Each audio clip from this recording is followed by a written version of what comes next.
Hi everyone, welcome to pen paper TNPSC. So இந்த வீடியோவில் இன்றைக்கி என்ன பார்க்க போகிறோம் அப்படின்னா 12th ஹிஸ்ட்ரி லெசன் 3 என்னுடைய கண்டினியூஷன் தான் பார்க்க போகிறோம். ஸோ ஏற்கனவே ஃபஸ்ட்டு பார்ட்டு பார்த்துட்டோம்.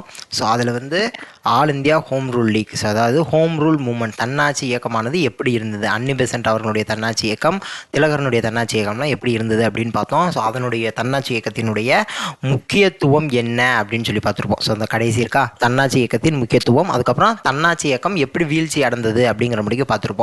ஸோ இந்த வீடியோவில் வந்து போரின் தாக்கத்திலிருந்து ஆரம்பிக்கணும். ஸோ போரின் தாக்கம், ஸோ இந்த ஹெட்டிங்கில் வர்றது எல்லாத்தையுமே ஒரு சின்ன சின்ன பேராவாக ஞாபகம் வச்சுக்கோங்க. ஸோ பாயிண்ட்டாக ஞாபகம் வச்சுக்கிட்டோம்னா ஈஸியாக இருக்கும். ஸோ என்ன அப்படின்னா, இந்த உலகப்போர் முன்னாடி, இந்த முதலாம் உலகப்போருக்கு முன்னாடி காலகட்டங்களில் இந்தியாவினுடைய அரசியல் நிலை எப்படி இருந்துச்சு அப்படின்னா, அரசியல் நிலைமை வந்து ஒரு ஒழுங்கற்ற நிலையில் இருந்துச்சு.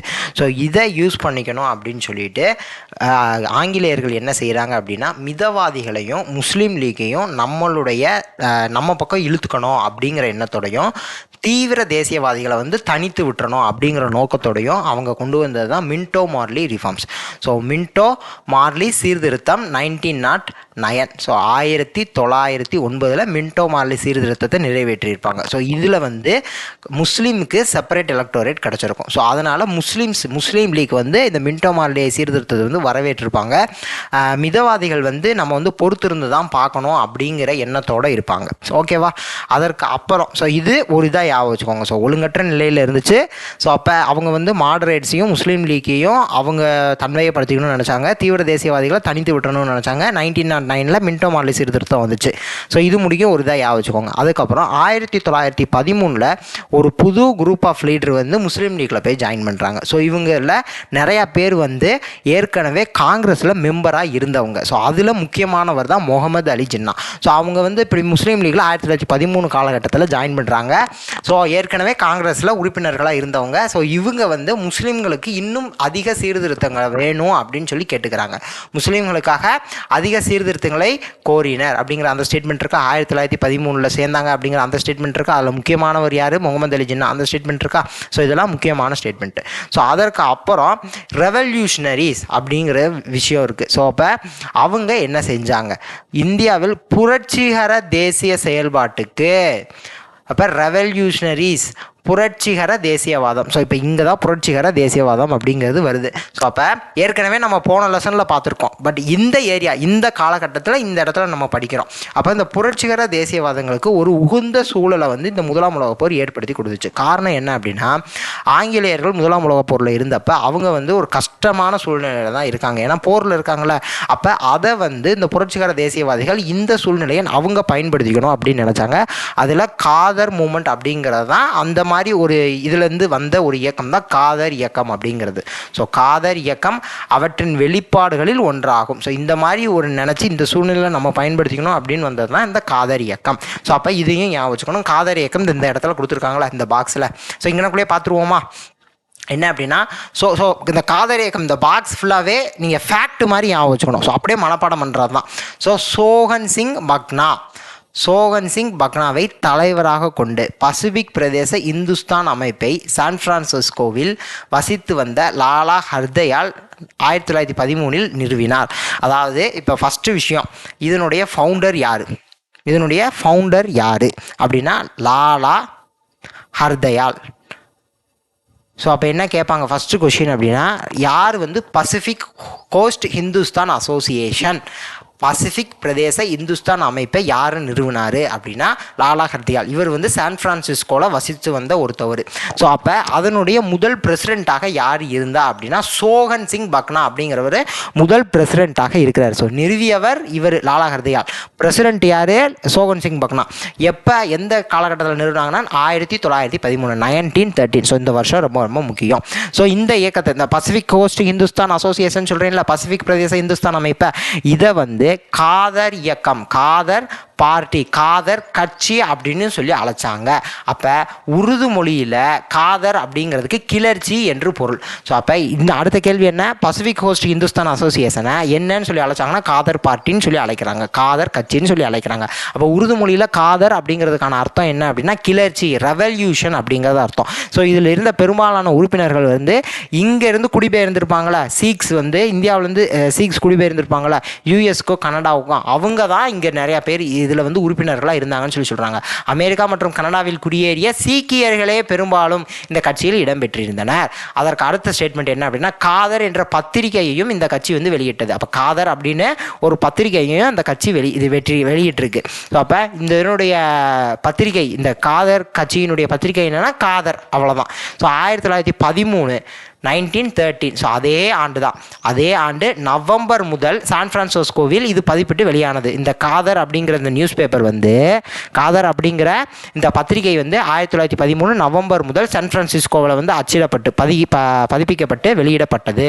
ஸோ அதற்கப்புறம் பின்னர் உருது, பஞ்சாபி, ஹிந்தி மற்றும் இதர மொழிகளிலும் இது வெளியானது. ஸோ நல்லா பாருங்களேன், ஃபஸ்ட்டு உருது மொழியிலையும் வெளியாயிருக்கு. அப்போ அதாவது காதர் அப்படிங்கிறதுக்கான உருது மொழியில் பொருளே கிளர்ச்சி தான், அதனால் உருது மொழியிலேயே வெளியிட்டிருக்காங்க. அடுத்து பஞ்சாபி அப்படிங்கிறப்ப நம்ம இதை வச்சு யோசிக்கலாமா, சீக்கியர்கள் நிறைய பேர் பஞ்சாபில் இருக்காங்களா, ஸோ அப்போ அவங்க தானே போய் அங்கே இதில் நிறைய பேர் உறுப்பினர்களாக இருக்காங்க, அதனால் பஞ்சாபி மொழியிலேயே வெளியிட்டிருக்காங்க. ஸோ அப்போ நார்த் சைட், ஸோ பஞ்சாபிங்கிறது அங்கனக்குள்ளே அதிகமாக பேசப்படுற இன்னொரு மொழி ஹிந்தி, ஸோ அதனால் ஹிந்திலையும் வெளியிட்டிருக்காங்க. அப்படியா வச்சுக்கோங்க. ஸோ 3 மொழிகள்லையும் மற்றும் இதர மொழிகள்லையும் இது வெளியானது அப்படிங்கிற ஒரு ஸ்டேட்மெண்ட்டும் இருக்குது. அதற்கப்புறம் ஒரு கப்பல் கோமகட்டமாரு, ஸோ இது வந்து ரொம்ப ரொம்ப முக்கியமானது. ஸோ இது வந்து ஞாபகம் வச்சுக்கோங்க. கோமகடமாரு என்று பெயரிடப்பட்ட கப்பல் இந்தியாவிலிருந்து குடியேறியவர்களுடன் கனடாவில் இருந்து திரும்பியது. ஸோ அதாவது கனடாவிலேருந்து திரும்பி வருதுப்பா, அதில் இருக்கிறவங்க யார் அப்படின்னா இந்தியாவிலேருந்து குடியேறியவர்கள் தான். ஸோ அப்போ இந்தியா திரும்பினவுடனே அங்கேருந்த வந்து பிரிட்டிஷ் போலீஸாருடன் ஒரு மோதல் ஏற்படுது. ஸோ அதற்கான காரணம் அந்த என்ன நடந்துச்சு அப்படிங்கிறதெல்லாம் இந்த இடத்துல நம்ம டீட்டெயில்டாக படிக்கணும்னு அவசியம் இல்லை. ஸோ இதை மட்டும் ஞாபகம் வச்சுக்கோங்க. ஸோ கனடாவிலேருந்து வருதுப்பா, அந்த கப்பல் பேர் என்னது, கோமகட்டமாரு, ஓகேவா. அப்போ அந்த கப்பலில் இருந்தவங்க யார் அப்படின்னா இந்தியாவிலேருந்து குடியேறினவங்க தான் அந்த கப்பல்லேருந்து இருக்காங்க. எங்கேருந்து வருது, கனடாவிலேருந்து வருது. ஸோ இந்தியா வந்த உடனே பிரிட்டிஷ் போலீஸோட ஒரு மோதல் ஏற்படுது. அப்போ வந்து அங்கே இருந்த பல பயணிகள் வந்து கொல்லப்படுறாங்க, அந்த கப்பலில் இருந்து பல பயணிகள் கொல்லப்படுறாங்க, சிலர் வந்து கைதும் செய்யப்படுறாங்க. ஸோ இந்த நிகழ்வு வந்து இந்திய தேசிய இயக்கத்தில் வந்து ஒரு ஆழமான வடுவை ஏற்படுத்தியது. ஸோ இந்த இதை மட்டும், ஸோ கோமகத்தமாரு அப்படின்னா என்ன அப்படின்னா, கோமகத்தமாருங்கிறது ஒரு கப்பலினுடைய பெயர்.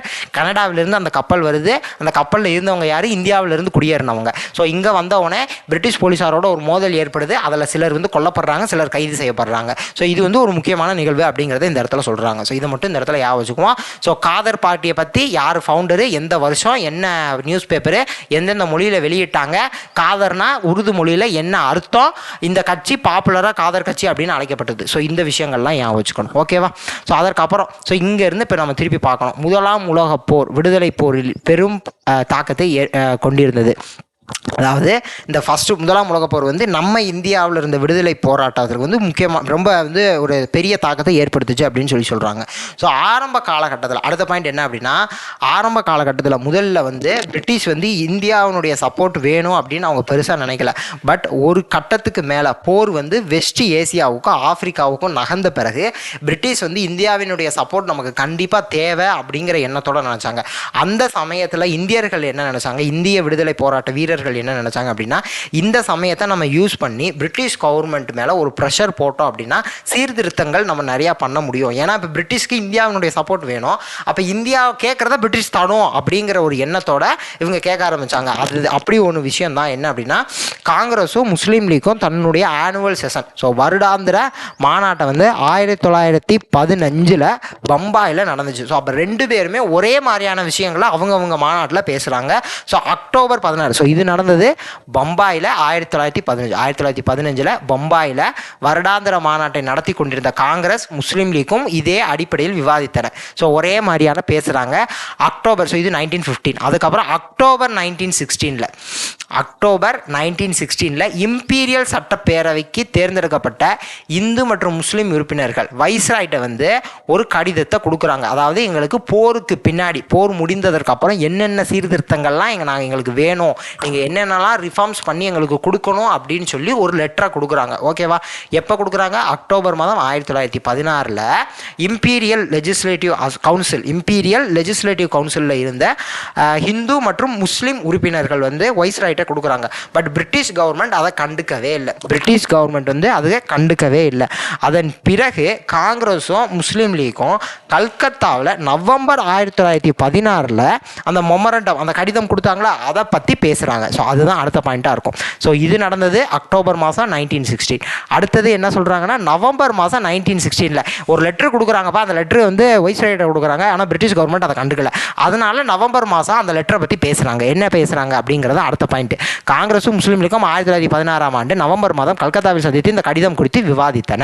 ஸோ இது வந்து அந்த கடிதத்தை குறித்து விவாதித்தன. ஸோ அப்போ என்னென்னலாம் பேசுகிறாங்க, என்னென்னலாம் ஒத்துக்கிறாங்க அப்படின்னா சட்டப்பேரவையின் கட்டமைப்பு, போருக்கு பிந்தைய சூழலில் 2 சமூகங்களுக்கும் அனுமதிக்கப்பட வேண்டிய பிரதிநிதித்துவத்தின் எண்ணிக்கை.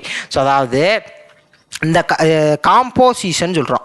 ஸோ இந்த சட்டப்பேரவைன்னு இருக்குல்ல, இப்போ இந்த இம்பீரியல் லெஜிஸ்லேட்டிவ் அசம்பிளின்னு இருக்குது, இந்த லெஜிஸ்லேஷன் இருக்குல்ல, இந்த லெஜிஸ்லேச்சரில் என்னென்ன காம்போசிஷன் இருக்கணும். அதாவது முஸ்லீம்ஸ் எத்தனை பேர் இருக்கலாம், முஸ்லீம் லீக்லேருந்து எத்தனை பேர் இருக்கலாம், ஹிந்துஸ் எத்தனை பேர் இருக்கலாம், காங்கிரஸ்லேருந்து எத்தனை பேர் இருக்கலாம். ஸோ இந்த மாதிரியான விஷயங்களை பற்றி பேசி ஒரு முடிவு எடுக்கிறாங்க. ஸோ ஓகேவா, போருக்கு பின்னாடி எந்த மாதிரி 2 கட்சிகளும் இருக்கணும் அப்படிங்கிற மாதிரி, நீங்கள் எவ்வளோ சீட்டு வச்சுக்கலாம், நான் எவ்வளோ சீட்டு வச்சுக்கலாம். ஸோ இந்த மாதிரியெல்லாம் பேசி 2 கட்சியுமே பேசி ஒரு முடிவுக்கு வர்றாங்க. அதுதான் இந்த பாயிண்ட். சட்டப்பேரவையின் கட்டமைப்பு, போருக்கு பிந்தைய சூழலில் 2 சமூகங்களுக்கும் அப்படிங்கிறது இங்கே ஹிந்து அண்ட் முஸ்லீம்ஸை மீன் பண்ணுறாங்க. அனுமதிக்கப்பட வேண்டிய பிரதிநிதித்துவத்தின் எண்ணிக்கை, எத்தனை பேர் ரெப்ரசன்டேட்டிவாக இருக்கலாம் அப்படிங்கிறத பற்றி பேசுகிறாங்க. ஸோ ஆகியன 2 கட்சிகளும் ஒப்புக்கொண்ட, அதை பேசி ஒத்துக்கிறாங்க, 2 பேருமே அக்ரி பண்ணிக்கிறாங்க. ஸோ இது எப்போ நடந்தது? நவம்பர் மாதம் 1916. இந்த நவம்பர் மாதம் 1916 நடந்ததை டிசம்பர் மாதம் 1916 அவங்களுடைய ஆனுவல் செஷனில் கன்ஃபார்ம் பண்ணியிருப்பாங்க. ஸோ அதை அடுத்த ஸ்டேட்மெண்ட் பின்னாடி நமக்கு வரும். ஸோ அதையும் பார்த்துருவோம். ஸோ அடுத்த இப்போ வந்து இந்த ஸ்டேட்மெண்ட், ஸோ நவம்பர் மாதம் பேசிக்கிறாங்க, ஒத்துக்கிறாங்களா. ஸோ அடுத்து என்ன நடக்குது அப்படின்னா, இதற்கு இணையாக இதே காலகட்டத்தில் இதே சமயத்தில் அன்னி பெசன்ட்டும் திலகரும் சேர்ந்து தன்னாட்சி அந்த ஹோம் ரூல் மூவ்மெண்ட்லாம் நடத்திக்கிட்டு இருக்காங்க. ஏற்கனவே பார்த்தோம்ல, நீங்கள் பார்த்தீங்கன்னா இதே காலகட்டத்தில் தான் அதுவும் வந்து பயங்கரமாக நடந்துக்கிட்டு இருக்கும். ஸோ அதுக்கப்புறம் இந்த பம்பாய் செஷனில் தான் நான் ஏற்கனவே அந்த ஸ்டேட்மெண்ட் பார்த்துட்டோம். பம்பாய் செஷன் 1915 வந்து அவங்களுடைய காங்கிரஸினுடைய கான்ஸ்டியூஷனை மாற்றி எக்ஸ்ட்ரீமிஸ்ட்டை திருப்பி உள்ளே சேர்த்துக்கிற மாதிரியான விஷயங்கள்லாம் பண்ணியிருப்பாங்க. ஸோ அதற்கப்புறம் 1916 இந்த ஹிஸ்ட்ரியிலேயே ரொம்ப முக்கியமான வருஷமாக பார்க்கப்படுது. காரணம் என்ன அப்படின்னா, Congress, Muslim League, home rule league, Congress, Muslim League, home rule league எல்லாருமே அவங்களுடைய மாநாட்டை வந்து லக்னோவில் வச்சுருப்பாங்க. ஸோ அதுதான் இந்த ஸ்டேட்மெண்ட்டு. அதாவது காங்கிரஸ், முஸ்லீம் லீக், தன்னாட்சி இயக்கம் 3 பேருமே, காங்கிரஸ், முஸ்லீம் லீக், தன்னாட்சி இயக்கம் 3 பேருமே தங்களுடைய வருட மாநாடுகளை லக்னோவில் நடத்தியதால் 1916ஆம் ஆண்டு முக்கியத்துவம் பெற்றது. அவ்வளோதான். ஸோ அப்போ காங்கிரஸ் பிரசிடெண்ட்டாக இருந்தவர் ஒரு ஸ்டேட்மெண்ட் சொல்கிறாரு. இது ரொம்ப முக்கியமான ஸ்டேட்மெண்ட். காங்கிரஸ் தலைவர் அம்பிகா சரண் மஜும்தார். ஸோ ஏசி மஜும்தார் அப்படின்னு சொல்லுவாங்க, இல்லை அம்பிகா சரண் மஜும்தார், இது இப்படியே பேரை ஞாபகம் வச்சுக்கோங்க. ஸோ ஏசி மஜும்தார்னாலும் இவர் தான். ஸோ அம்பிகா சரண் மஜும்தார் காங்கிரஸினுடைய பிரசிடெண்ட்டாக இருந்தவர். எக்ஸ்ட்ரீமிஸ்ட், அந்த தீவிர தேசியவாதிகளை வந்து வெல்கம் பண்ணுறாரு. ஸோ அப்போ என்ன ஸ்டேட்மெண்ட் சொல்லி வெல்கம் பண்ணுறாரு அப்படிங்கிறதான் பார்க்கணும். 10 ஆண்டு கால வழி தந்த பிரிவுக்கு பிறகு ஒன்றுபட்டால் உண்டு வாழ்வு, ஒற்றுமை நீங்கி பிரிந்தால் அனைவருக்கும் தாழ்வு என்பதை இந்திய தேசிய காங்கிரஸ் உணர்ந்து தங்களுடைய சகோதரர்களை கடைசியில் சந்தித்து விட்டனர். பிரதர்ஸ் மெட் பிரதர்ஸ். ஸோ இந்த ஸ்டேட்மெண்ட் ரொம்ப முக்கியம். அதுக்கப்புறம் யுனைடெட் தே ஸ்டாண்ட், அதாவது ஒற்றுமையாக இருந்தால் தான் வாழ்வு, அதாவது பிரிஞ்சிட்டோம் அப்படின்னா தாழ்வு. Divided they fall. ஸோ இப்படியாக வச்சுக்கோங்க. யுனைடெட் தே ஸ்டாண்டு, டிவைடட் பிரிஞ்சுட்டாங்கன்னா தாழ்வு தான், டிவைடட்னா ஃபாலு. இதை ஞாபகம் வச்சுக்கணும், இது ரெண்டையும் ஞாபகம் வச்சுக்கணும். அதுக்கப்புறம் பிரதர்ஸ் மெட் பிரதர்ஸ். ஸோ இதெல்லாம் முக்கியமான வார்த்தைகள். அதுக்கப்புறம் இந்த 10 years ஆஃப் பெயின்ஃபுல் செப்பரேஷனுங்கிற வார்த்தை வரும். 10 ஆண்டு கால வழி தந்த பிரிவுக்கு பிறகு ஒன்றுபட்டால் உண்டு வாழ்வு, ஒற்றுமை நீங்கி பிரிந்தால் அனைவருக்கும் தாழ்வு. ஸோ இதெல்லாம் ஞாபகம் வச்சுக்கிட்டீங்க அப்படின்னா இந்த ஸ்டேட்மெண்ட்டை நல்லா ஞாபகம் வச்சுக்கலாம். ஸோ இது வந்து எக்ஸ்ட்ரீமிஸ்ட் திருப்பி காங்கிரஸ்குள்ளே உள்ளே வர்றாங்களா. ஸோ அப்போ தீவிர தேசியவாதிகள் திருப்பி காங்கிரஸ்குள்ளே வர்றப்ப ஏசி மஜும்தார், அம்பிகா சரண் மஜும்தார் வந்து சொன்ன ஸ்டேட்மெண்ட்டு. ஸோ அவ்வளோதான். அதுக்கப்புறம் தீவிர தேசியத்தன்மை கொண்டவர்கள் திரும்பியதை அடுத்து காங்கிரஸ் தனது பழைய சக்தியை பெற்றுவிட்டது. ஸோ இப்போ ரெண்டாக பிரிஞ்சிருந்தாங்க. மாடரேட்ஸ், எக்ஸ்ட்ரீமிஸ்ட், அதாவது மிதவாதிகள், தீவிர தேசியவாதிகள் 2ஆக பிரிஞ்சிருந்தாங்க. இப்போ 2 பேரும் ஒன்றா சேர்ந்துட்டாங்க. ஸோ அதனால் காங்கிரஸ் தன்னுடைய பழைய ஃபார்முக்கு வந்துருச்சு. ஓகேவா. ஸோ அதற்கப்புறம் லக்னோ ஒப்பந்தம் அல்லது காங்கிரஸ் லீக் ஒப்பந்தம். ஸோ இந்த ரெண்டுமே ஒன்று தான். லக்னோ பேக்ட் அல்லது Congress Muslim league fact, Congress Muslim league fact. So இது ரெண்டையும் ஞாபகம், ரெண்டு ஒன்று தான். என்று பிரபலமாக அழைக்கப்பட்ட ஒப்பந்தத்தின் கீழ் காங்கிரஸ் மற்றும் முஸ்லீம் லீக்கை ஒருங்கிணைப்பதில் அன்னி பெசன்ட் அம்மையாரும் திலகரும் முக்கிய பங்காற்றினர். ஸோ அந்த Lucknow pact, Congress league pact அப்படின்னு சொல்கிறாங்களே, இதில் வந்து ஒரு முக்கியமான ரோல் யார் ப்ளே பண்ணியிருப்பா அப்படின்னா அன்னி பெசன்ட் அம்மையாரும் திலகரும் ஒரு முக்கியமான ரோல் ப்ளே பண்ணியிருப்பாங்க. ஸோ அதில் என்னென்னலாம் அந்த லக்னோ பேக்டில் கொண்டு வந்தாங்க அப்படிங்கிறத அடுத்ததாக பார்க்க போகிறோம். லக்னோ ஒப்பந்தத்தின் அம்சங்கள் அப்படின்னு சொல்லிட்டு. ஸோ அதுக்கு முன்னாடி இதில் யார் முக்கிய பங்கு ஆற்றினார்கள் அப்படின்னு ரெண்டு பேரை கொடுத்துருக்காங்க. ஸோ இதை காட்டியும் முக்கிய பங்கு ஆற்றினவர் வந்து முகமது அலி ஜின்னா. ஸோ அடுத்த ஸ்டேட்மெண்ட் கொடுத்துருக்காங்க பாருங்களேன். இந்த ஒப்பந்தத்தின் போது ஜின்னா குறிப்பிடத்தக்க பங்காற்றினார். ஸோ ஜின்னாவை வந்து ambassador of Hindu Muslim unity அப்படின்னே சொல்லுவாங்க. ஸோ இந்த ஸ்டேட்மெண்ட் யார் சொன்னது அப்படின்னா சரோஜினி நாயுடு அம்மையார் அவர்கள் வந்து ஜின்னாவை பார்த்து சொல்லியிருப்பாங்க, the ambassador of Hindu Muslim unity அப்படின்னே சொல்லியிருப்பாங்க. ஸோ இது வந்து பின்னாடி இருக்கும், இந்த அடுத்த பக்கத்தில் இருக்கும். ஸோ அதையும் பார்ப்போம். ஸோ ஜின்னா வந்து இந்த பேக்ட்டுக்கும் ஹிந்துக்களும் முஸ்லீம்களும் ஒற்றுமையாக இருக்கணும் அப்படிங்கிற இதில் வந்து இந்த இடத்துல ரொம்ப இதாக முக்கியமான பங்காற்றியிருப்பார். ஸோ இவர் தான் பின்னாட்களில் பாகிஸ்தான் தனிநாடு வேணும்னு சொல்லி கோரிக்கையும் வச்சிருப்பாரு. பட் இந்த இடத்துல ஸோ இப்போதைய காலகட்டத்தில் அந்த 1916 அந்த காலகட்டத்தில் வந்து ஜின்னா வந்து ஒரு குறிப்பிடத்தக்க பெரும் பங்காற்றியிருப்பார். முஸ்லீம் லீக்கையும் காங்கிரஸையும் ஒன்று சேர்க்கறதுல வந்து இந்த லக்னோ பேக்ட்லையும் ஒரு பெரும் பங்காற்றியிருப்பார். ஸோ நவம்பர் 16 கல்கத்தாவில் நடந்த ஒப்பந்தம். ஸோ நான் ஏற்கனவே சொன்னோமா, கல்கத்தாவில் வந்து ரெண்டு பேரும் மீட் பண்ணி பேசிக்கிட்டாங்க. அதில் சில முடிவுகள் எடுக்கப்பட்டது. அந்த கட்டமைப்பு எப்படி இருக்கணும், காம்போசிஷன் எப்படி இருக்கணும், நம்பர் ஆஃப் ரெப்ரசன்டேஷன் எப்படி இருக்கணுங்கிறதெல்லாம் முடிவெடுத்தாங்கன்னு சொன்னீங்கன்னா இந்த கொஞ்சம் முன்னாடி சொல்லியிருப்போம். ஸோ அந்த இடத்துல நடந்த ஒப்பந்தத்தை எல்லாத்தையுமே டிசம்பர் 1916 காங்கிரஸும் முஸ்லீம் லீக்கும் தன்னுடைய வருடாத மாநாடுகளில் வந்து உறுதி செய்யப்பட்டது. ஸோ அதாவது அப்போ பேசினதை இந்த அவங்களுடைய மாநாட்டில் வந்து அதை கன்ஃபார்ம் பண்ணுறாங்க. பேசினது எப்போ? நவம்பர் மாதம் 1916. இப்போ எப்போ கன்ஃபார்ம் பண்ணுறாங்க அப்படின்னா அவங்களுடைய வருடாந்திர மாநாடு டிசம்பர் 1916 கன்ஃபார்ம் பண்ணுறாங்க. ஸோ ஏன்னா அந்த வருடாந்திர மாநாட்டில் கன்ஃபார்ம் பண்ணணும் அப்படிங்கிறதுக்காக, ஏன்னா ஒவ்வொரு வருடாந்திர மாநாடுகளும் சில விஷயங்கள் பற்றி பேசுகிறாங்களே, ஸோ அப்போ இந்த விஷயத்தை பேசி அதை கன்ஃபார்ம் பண்ணுறாங்க. ஸோ அதை ஞாபகம் வச்சுக்கணும். ஸோ அதுக்கப்புறம் லக்னோ பேக்டினுடைய ப்ரொவிஷன்ஸ் என்னென்ன, அதனுடைய அம்சங்கள் என்னென்ன, ஸோ கடகடன் ஒன்று ஒன்றா சொல்லிடுறேன், சிம்பிளாக ஞாபகம் வச்சுக்கோங்க.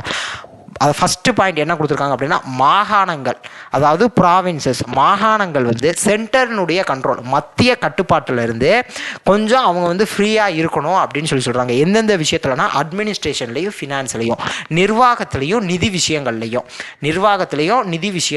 மத்திய கட்டுப்பாட்டில் இருந்து மாகாணங்கள் வந்து கொஞ்சம் சுதந்திரமாக செயல்படணும். அவ்வளோதான் ஃபஸ்ட்டு பாயிண்ட்டு.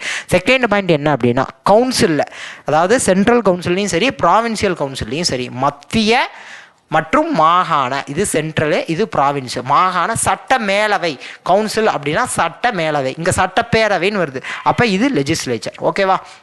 ஸோ மத்திய மற்றும் மாகாண சட்ட மேலவையில் உறுப்பினர்கள் வந்து 5 பேர் இருக்காங்க அப்படின்னா அதில் 4 பேர் வந்து தேர்ந்தெடுக்கப்பட வேண்டும். அதாவது எலெக்டடாக இருக்கணும், தேர்ந்தெடுக்கப்பட வேண்டும். மீதி ஒருத்தர் மட்டும் நியமனம் செய்யப்படலாம், அவங்க வந்து நாமினேட்டட் அப்படிங்கிறத சொல்கிறாங்க. ஸோ இப்போ ராஜ்யசபாவில் இருக்காங்களே, இப்போ ராஜ்யசபாவில் நாமினேட்டட் மெம்பர்ஸும் இருக்காங்க, எலெக்டட் மெம்பர்ஸும் இருக்காங்க. ஸோ அது வந்து இன்டைரக்ட் எலெக்ஷன். ஸோ ஓகே தானே? ஸோ இப்போ ஒரு உதாரணத்துக்காக, இப்போ கம்பேரிசனுக்காக சொல்கிறேன். அது மாதிரி அப்போ இருந்த மேலவையில் வந்து 5 4 நபர்கள் வந்து தேர்ந்தெடுக்கப்படணும், மீதி ஒருத்தர் நியமனம் பண்ணிக்கலாம் அப்படின்னு சொல்கிறாங்க. அதே மாதிரி சட்டப்பேரவையிலையும், மாகாண சட்டப்பேரவையும் சரி மத்திய சட்டப்பேரவையிலும் சரி, 5ல் 4 உறுப்பினர்கள் வந்து வாக்குப்பதிவின் மூலம் தேர்ந்தெடுக்கப்பட வேண்டும். ஸோ மக்கள் ஓட்டு போட்டு தேர்ந்தெடுக்கணும் அப்படின்னு சொல்கிறாங்க. இது வந்து எலெக்ஷன் நாமினேட்டர்னு சொல்கிறாங்க. இங்கே வந்து மக்கள் ஓட்டு போடணும், இதுவும் எலெக்ஷன் தான். ஆனால் மக்கள் அப்படிங்கிற வார்த்தையும் இந்த இடத்துல சட்டப்பேரவை அப்படிங்கிற வரப்ப மக்கள் ஓட்டு போடணும் அப்படிங்கிற அந்த வார்த்தை, ஓட்டு போட்டு தேர்ந்தெடுக்கணும், வாக்குப்பதிவின் மூலம் தேர்ந்தெடுக்கப்படணும் அப்படிங்கிற அந்த வார்த்தையையும் மென்ஷன் பண்ணுறாங்க. ஸோ இதையும் கவனத்தில் வச்சுக்கணும். ஸோ ரெண்டுமே 4/5 எலெக்டட், 4/5 எலெக்டட் அப்படிங்கிற ஸ்டேட்மெண்ட் தான் ரெண்டு ஸ்டேட்மெண்ட்லையுமே. அது கவுன்சில், இது லெஜிஸ்லேச்சர், அது மேலவை, இது பேரவை, அவ்வளோதான். ஸோ அடுத்தது 4வது பாயிண்ட் என்ன சொல்கிறாங்க அப்படின்னா எக்ஸிக்யூட்டிவ் கவுன்சில் மெம்பர்ஸில் அதாவது பாதி பேர், 2ல் 1 பாதி பேர் வந்து எக்ஸிக்யூட்டிவ் கவுன்சில் மெம்பர்ஸில் வந்து எப்படி இருக்கணும் அப்படின்னா எலெக்டடாக இருக்கணும். ஸோ அங்கேயும் நீங்கள் திருப்பி படிச்சுருவோம்.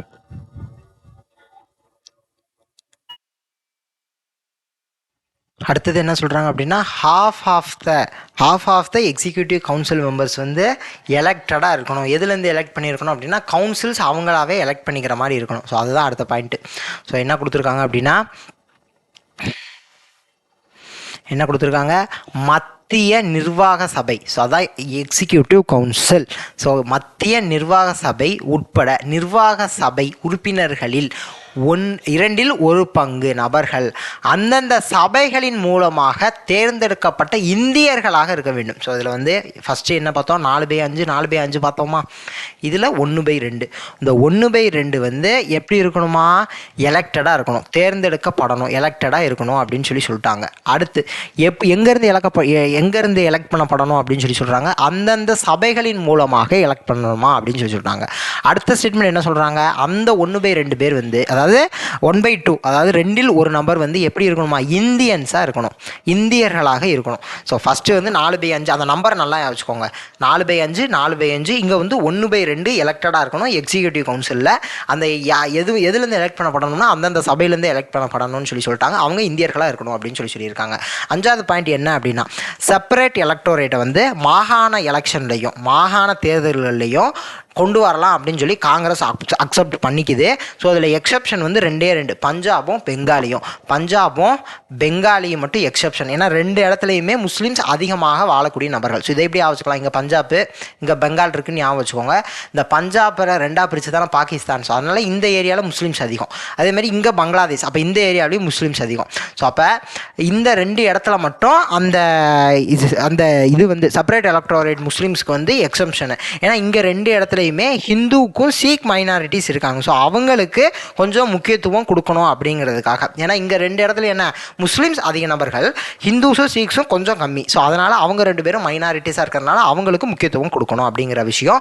ஸோ இந்த இடத்துல இது வந்து செப்பரேட் எலக்டோரேட்டுக்கு காங்கிரஸ் ஒத்துக்குதுல. ஸோ இந்த விஷயம் வந்து எவ்வளோ தூரத்துக்கு ட்ராவல் பண்ணியிருக்கோம் அப்படின்னா, இந்த ஹிந்து முஸ்லீம் யுனைட்டி தான் கிலாஃபத் இயக்கத்திலையும் காந்தியினுடைய நான் கோஆப்ரேஷன் மூவ்மெண்ட் முடிக்கும், ஒத்துழையாமை இயக்கம் முடிக்கும் இதனுடைய பங்கு இருந்திருக்கும். ஸோ இங்கே ஏற்பட்ட ஒற்றுமை அது முடிக்குமே ஒரு நல்ல ஒரு ட்ராவல் பண்ணுறதுக்கு வழிவகுத்தது அப்படின்னு சொல்லியிருப்பாங்க. அடுத்து 6வது பாயிண்ட் என்ன அப்படின்னா, வீட்டோ பவர். ஸோ அதாவது என்ன அப்படின்னா, இப்போ கவர்மெண்ட்டு சென்ட்ரலும் சரி ப்ராவின்சியலும் சரி எதன்படி ஆக்ட் ஆகணும் அப்படின்னா, லெஜிஸ்லேட்டிவ் கவுன்சிலில் ஒரு ரெசல்யூஷன் கொண்டு வராங்கன்னா அதன்படி ஆக்ட் ஆகணும். பட் இந்த ரெசல்யூஷனை வந்து யார் வந்து நிராகரிக்கலாம் அப்படின்னா, கவர்னர் ஜென்ரலோ கவர்னரின் கவுன்சிலோ. ஸோ கவர்னர் ஜென்ரலுக்குனா இந்தியாவுக்கு, மத்திய சென்ட்ரல் கவர்மெண்ட்டுக்கு, கவர்னர் இன் கவுன்சில் அப்படின்னா மாகாணங்களுக்கு. ஸோ அவர் வந்து நிராகரிக்கலாம். பட் அதே ரெசல்யூஷன் 1 வருட காலத்திற்குள் திருப்பியும் அந்த கவுன்சிலில் வந்து பாஸ் ஆகுச்சு அப்படின்னா, அந்த கவுன்சிலில் பாஸ் ஆகுது அப்படின்னா அதை வந்து கவர்னர் ஜெனரலோ கவர்னரின் கவுன்சிலோ அதை கண்டிப்பாக வந்து ஒத்துக்கிட்டு அதை நடைமுறைப்படுத்தி தான் ஆகணும். ஸோ அதுதான் இந்த பாயிண்டில் கொடுத்துருப்பாங்க. ஸோ ஃபஸ்ட்டு ஒரு தடவை கொண்டு வராங்க, அதை வந்து கவர்னர் ஜென்ரலோ அல்லது ஆளுநரோ அதை வந்து அவருடைய வீட்டோ பவரை யூஸ் பண்ணி நிறைவேற்றாமல் நிராகரிக்கலாம். பட் ஓராண்டுக்குள்ளே திருப்பி அதை கொண்டு வந்தாங்க அப்படின்னா அந்த விஷயத்தை கண்டிப்பாக இம்ப்ளிமெண்ட் பண்ணி தான் ஆகணும். அவ்வளோதான். ஸோ அடுத்த பாயிண்ட் என்ன சொல்கிறாங்க அப்படின்னா, இந்திய அரசுக்கும் வெளியுறவு அமைச்சருக்கும் உள்ள உறவுகளும் தன்னாட்சி தகுதியுடைய பகுதியின் காலனிய செயலருக்கும் இந்தியாவுக்கும் உள்ள உறவுகளும் ஒத்திருக்க வேண்டும். ரொம்ப சிம்பிள், இப்படியா வச்சுக்கோங்க. அதாவது செக்ரட்டரி ஆஃப் ஸ்டேட்னு இருக்காரா, செக்ரட்டரி ஆஃப் ஸ்டேட் எங்கே இருப்பார், பிரிட்டிஷ் பாராளுமன்றத்தில் இருப்பார். அவங்க பிரிட்டிஷ் பாராளுமன்றத்தில் யார் இருக்கா, செக்ரட்டரி ஆஃப் ஸ்டேட். அவருக்கும் இந்தியன் கவர்மெண்ட்டுக்கும் உள்ள உறவு எப்படி இருக்கணுமா அப்படின்னு சொல்கிறாங்களாம். காலனியல் செக்ரட்டரிக்கும் டொமினியன் அந்தஸ்து சில நாடுகளுக்கு ஆங்கிலேயர் வந்து கொடுத்துருக்காங்களே, ஸோ அவங்களுக்கும் உள்ள உறவு மாதிரியே இருக்கணும் அப்படின்னு சொல்கிறாங்க. ஸோ இப்போ இந்தியாவுக்கு செக்ரட்டரி ஆஃப் ஸ்டேட் இருக்காங்கப்பா பிரிட்டிஷ் பாராளுமன்றத்தில். அப்போ அவருக்கும் செக்ரட்டரி ஆஃப் ஸ்டேட்டுக்கும் இந்தியன் கவர்மெண்ட்டுக்கும் உள்ள உறவு எதே மாதிரி இருக்கணும் அப்படின்னா, டொமினியன் அந்தஸ்து வழங்கப்பட்ட நாடுகளுக்கு காலனியல் செக்ரட்டரி இருப்பாங்களே, அவங்க 2 பேருக்கும் காலனியல் செக்ரட்டரிக்கும் டொமினியன் அந்தஸ்து வழங்கப்பட்ட நாடுகளுக்கும் எப்படி ஒரு உறவு இருக்கோ அதே மாதிரி இருக்கணும் அப்படின்னு சொல்கிறாங்க. ஸோ அதுதான். ஸோ அடுத்து ஏகாபத்திய அரசு அலுவல்களுடன் தொடர்புடைய எவரும் சமநிலை பெற்றிருக்க வேண்டும். ஸோ அதாவது இந்த இடத்துல என்ன மீன் பண்ணுறாங்க அப்படின்னா, அதாவது இந்தியாவுமே டொமினியன் அந்தஸ்து பெற்ற நாடுகள் இருக்குல்ல, ஸோ அது மாதிரியே ஈக்குவலாக ட்ரீட் பண்ணணும், இந்தியாவையும் அதே மாதிரி ட்ரீட் பண்ணுங்க அப்படின்னு சொல்கிறாங்க. அவ்வளோதான். ஸோ அடுத்த விஷயம் என்ன அப்படின்னா, இந்து முஸ்லீம் ஒற்றுமைக்கு லக்னோ ஒப்பந்தம் வழிவகுத்தது. ஏற்கனவே சொல்லியாச்சு, இந்த லக்னோ பேக்ட்டு செப்பரேட் எலக்டோரேட்லாம் ஒத்துக்கிட்டாங்க அப்படிங்கிறப்பயே இந்து முஸ்லீம் ஒற்றுமை ஆகிட்டாங்க அப்படிங்கிறதான மீனிங்கு. ஸோ அதற்கப்புறம் லக்னோ ஒப்பந்தத்தின் தலைமை சிற்பி சீஃப் ஆர்கிடெக்ட் யார் இருந்தா அப்படின்னா ஜின்னா இருந்தார் அப்படின்னு யார் சொல்கிறாங்க, சரோஜினி அம்மையார் அழைத்தார். இந்து முஸ்லீம் ஒற்றுமையின் தூது தூதர், ambassador of Hindu Muslim unity. So இது 2 ஸ்டேட்மெண்ட்டுமே ரொம்ப ரொம்ப முக்கியம். யார் சொன்னால், யாரை சொன்னாங்க, என்ன சொன்னாங்க. யார் சொன்னால் சரோஜினி அம்மையார் சொல்கிறாங்க. யாரை சொல்கிறாங்க, ஜின்னாவை சொல்கிறாங்க, முகமது அலி ஜின்னாவை சொல்கிறாங்க. என்ன சொல்கிறாங்க, தலைமை, அதாவது இந்து முஸ்லீம் ஒற்றுமையின் தூதர் அப்படின்னு சொல்கிறாங்க. ஸோ இன்னொரு பாயிண்ட் என்ன, சீஃப் ஆர்கிடெக்ட் ஆஃப் இந்த லக்னோ பேக்ட் யாருன்னா ஜின்னா தான். ஸோ அதுவும் அந்த ஸ்டேட்மெண்ட் தான். ஸோ அப்போ சரோஜினி அம்மையார் என்ன சொல்கிறாங்கன்னா ambassador of Hindu Muslim unity அப்படின்னு சொல்கிறாங்க. ஸோ இந்த லக்னோ பேக்டினுடைய சீஃப் ஆர்கிடெக்டாக யார் இருந்தா அப்படின்னா ஜின்னா. ஸோ இந்த ஸ்டேட்மெண்ட்டையும் ஞாபகம் வச்சுக்கணும். சரோஜினி அம்மையார் என்ன சொல்கிறாங்க அப்படிங்கிறதையும் ஞாபகம் வச்சுக்கணும். ஸோ நல்லா பாருங்களேன், லக்னோ ஒப்பந்தத்தின் தலைமை சிற்பியான ஜின்னா இந்து முஸ்லீம் ஒற்றுமையின் தூதர் என்று சரோஜினி அம்மையார் அழைத்தார். ஸோ அப்போ கேள்வி எப்படி வரும்னா, சரோஜினி அம்மையார் ஜின்னாவை என்னென்னு அழைத்தாங்க அப்படின்னா இந்து முஸ்லீம் ஒற்றுமையின் தூதர் அப்படின்னு சொல்லி அழைக்கிறாங்க. இது ஒரு கேள்வி. அப்போ இன்னொரு கேள்வி எப்படி வரும் அப்படின்னா, லக்னோ ஒப்பந்தத்தின் தலைமை சிற்பி யார் அப்படின்னு கேட்டால் அது ஜின்னா. அவ்வளோதான். ஸோ அடுத்தது, ஸோ இந்த லக்னோ பேக்டில் வந்து ஹிந்துவும் முஸ்லீம்ஸும் யுனைட் ஆகிறாங்களா, ஒற்றுமை ஆகிறாங்களா. ஸோ இது வந்து கிலாஃபத் இயக்கம் முடிக்கும். ஏற்கனவே அந்த கடைசி பாயிண்டில் பார்த்த மாதிரி தான் கிலாஃபத் இயக்கம் முடிக்கும். நான் கோஆப்ரேஷன் மூவ்மெண்ட், ஒத்துழையாமை இயக்கத்து முடிக்குமே இந்த ஒற்றுமை வந்து பயங்கரமாக இருந்துச்சு அப்படிங்கிற விஷயத்த சொல்கிறாங்க.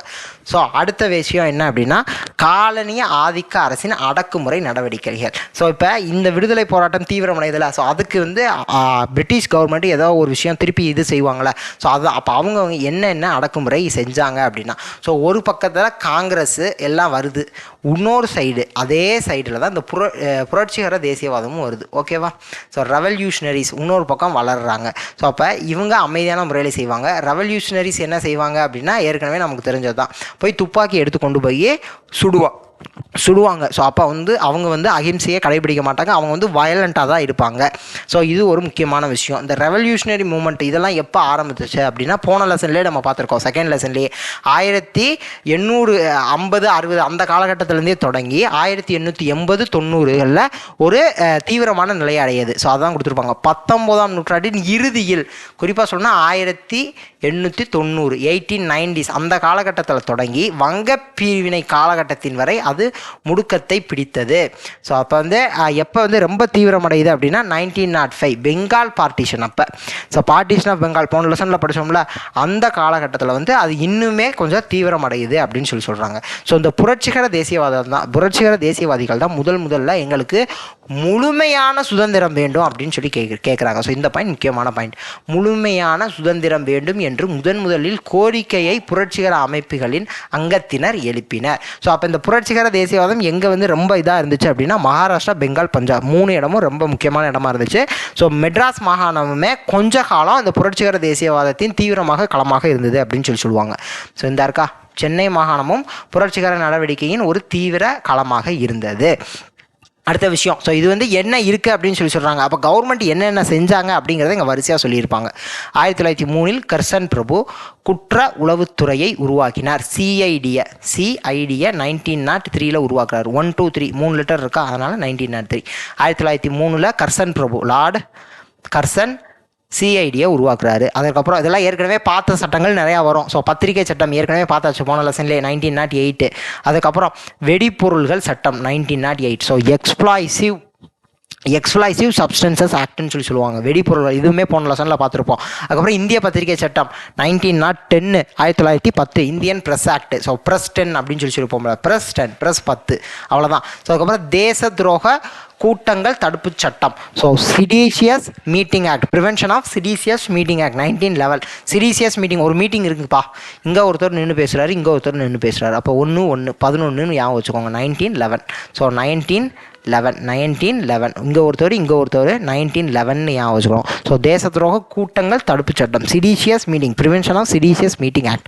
ஸோ அதற்கப்புறம் ஃபாரினர்ஸ் ஆர்டினன்ஸ் ஆக்ட். ஸோ என்ன அப்படின்னா, பிரிட்டிஷார் வந்து சந்தேகப்படுறாங்க, இங்கே இருக்கக்கூடிய தேசியவாதிகள் வந்து வெளிநாடுகளில் இருக்கக்கூடிய புரட்சிவாதிகளோட அவங்களோட தொடர்பில் இருக்காங்க அப்படின்னு சொல்லி சந்தேகப்பட்டு இந்த ஃபாரினர்ஸ் ஆர்டினன்ஸ் வந்து கொண்டு வராங்க 1914. வெளிநாட்டினர் அவசர சட்டம் 1914 வந்து இயற்றப்படுகிறது.